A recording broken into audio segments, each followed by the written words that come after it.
when I is less than 1 और experimental colligative property होता है is equal to I multiplied by theoretical colligative property, तो किसका value अधिक होगा, एक्सपेरिमेंटल कॉलिगेटिव प्रॉपर्टी का कि थ्योरेटिकल का? तो कहिएगा कि experimental colligative property will be less than theoretical colligative property, क्योंकि I का वैल्यू है लेस देन 1, क्योंकि मॉलिक्यूल्स एसोसिएट हो गया है, बिकॉज मॉलिक्यूल्स एसोसिएट, जिससे क्या हो गया कि नंबर ऑफ पार्टिकल्स डिक्रीज कर गया।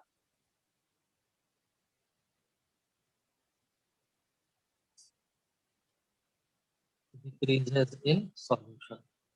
और कॉलिगेटिव प्रॉपर्टी तो नंबर ऑफ पार्टिकल्स पर ही डिपेंड करता है, और नंबर ऑफ पार्टिकल्स डिक्रीज कर गया सॉल्यूशन में, तो कॉलिगेटिव प्रॉपर्टी डिक्रीज कर जाएगा। किससे डिक्रीज कर जाएगा? तो थ्योरेटिकल प्रॉपर्टी से डिक्रीज कर जाएगा। और मैथमेटिकली भी समझ सकते हैं कि I का वैल्यू इज लेस देन 1, तो experimental colligative property will be less than theoretical colligative property. चलिए अब इस पर न्यूमेरिकल बनाते हैं। के लिए हो गए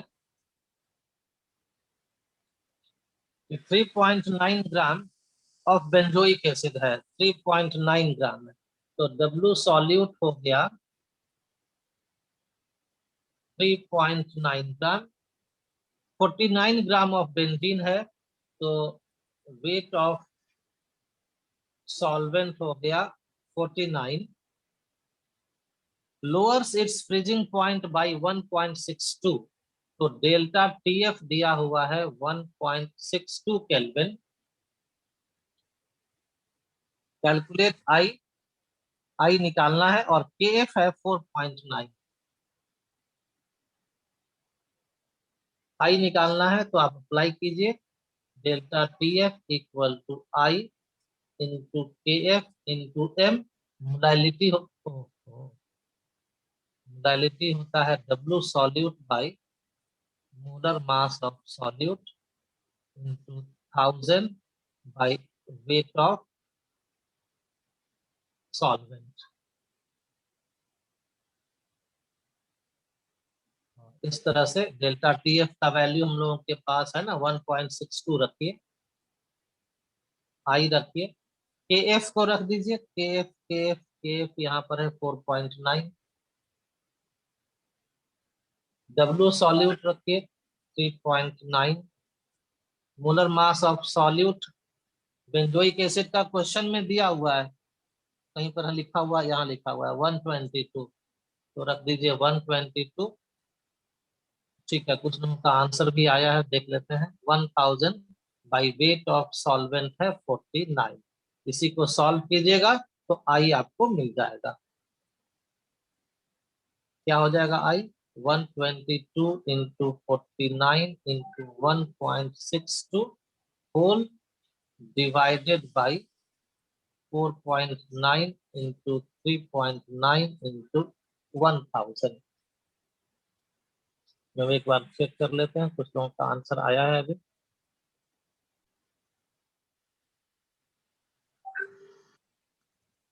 सॉल्व करने से आ गया 0.506। ज्यादातर लोगों का, आप लोगों का आंसर भी यही है 0.507। ठीक है, कोई बात नहीं, 0.506 0.507 में बहुत अंतर नहीं है। 0.50734 बहुत लंबा आंसर, बहुत निकाले हो गए।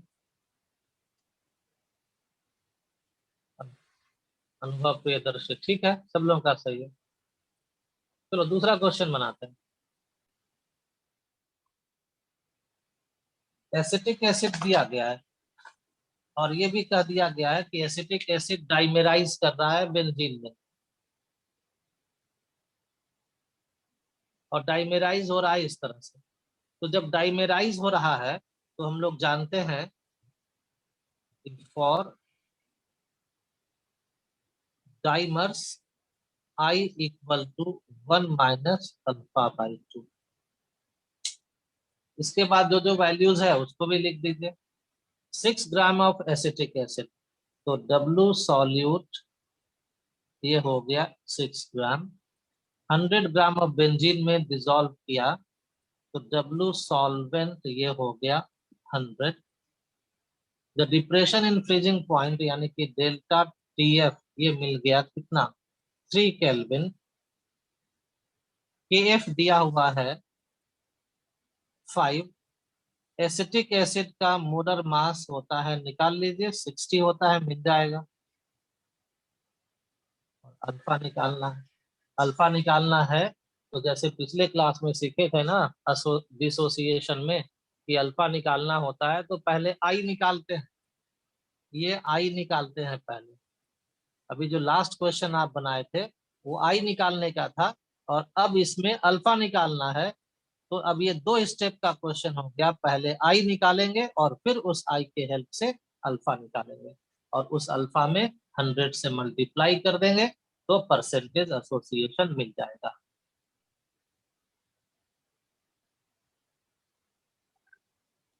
वाह, बना भी लिए।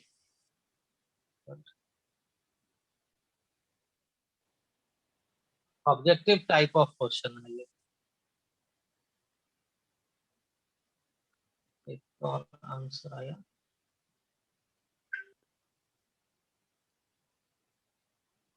40% एक आंसर आया है, एक दूसरा आ रहा है 80%।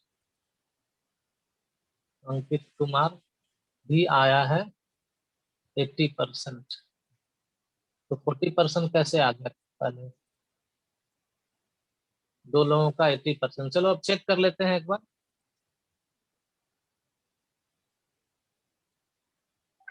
डेल्टा TF है 3 इक्वल टू I निकालना है इंटू KF, KF है 5, वेट ऑफ सॉल्यूट है 6, मोलर मास है 60 into 1000 divided by weight of solvent रख दीजिए 100। ये तो बड़ा आसान हो गया दोस्तों।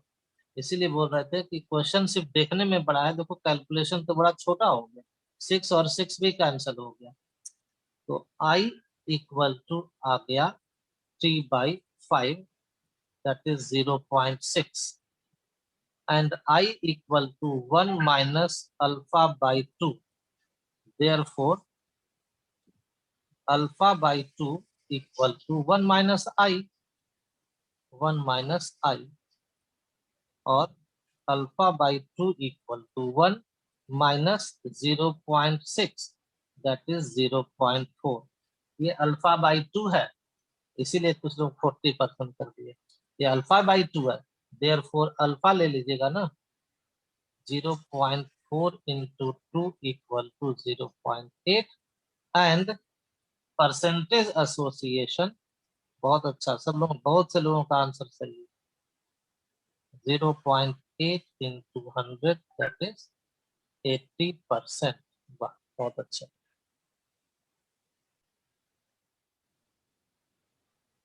क्वेश्चन एक बार देख लो। Assuming 90% ऐसो, वाह बना भी लिया आप लोग, very good Ankit Anjali. Assuming 90% association,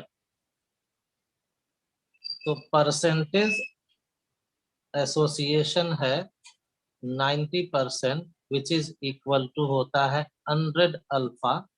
Therefore alpha equal to 90/100, that is 0.9।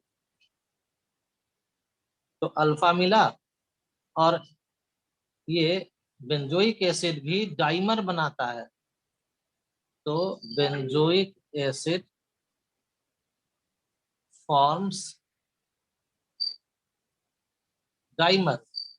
Therefore I equal to 1 minus alpha by 2 ना, तो 1 माइनस 0.9/2, दैट इज 1 माइनस 0.45। बहुत अच्छा, आप सब लोगों का आंसर मिल रहा है, आ रहा है मेरे पास। मेरा आंसर आप लोग चेक कीजिए।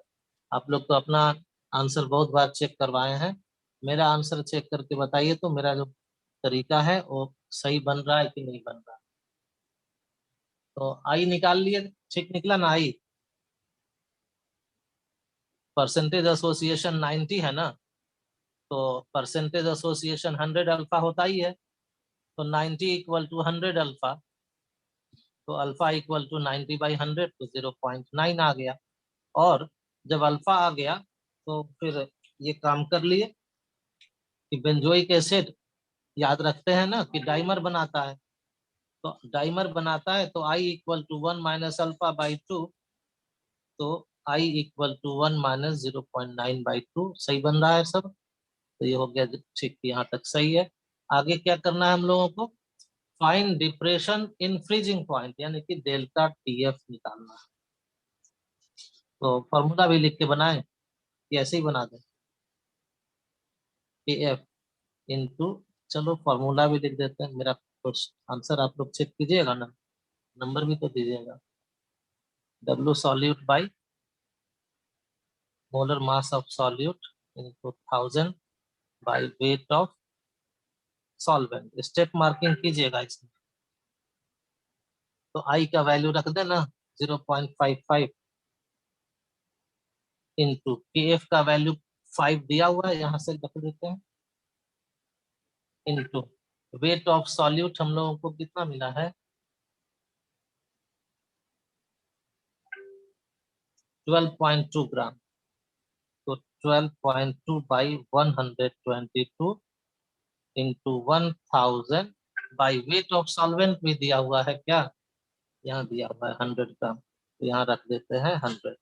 ये कैंसिल हुआ 10 बार, 10 100 मिलके 1000 कैंसिल हो गया, तो डेल्टा टी एफ 0.55 इंटू 5 ना, 25, 5 बचे 25 और 2 27, 2.75 केल्विन। देखिए तो मेरा आंसर सही आया है क्या?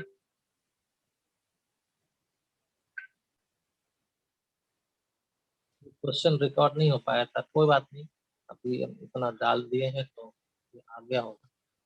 अब इसके बाद कुछ ग्राफ भी दिया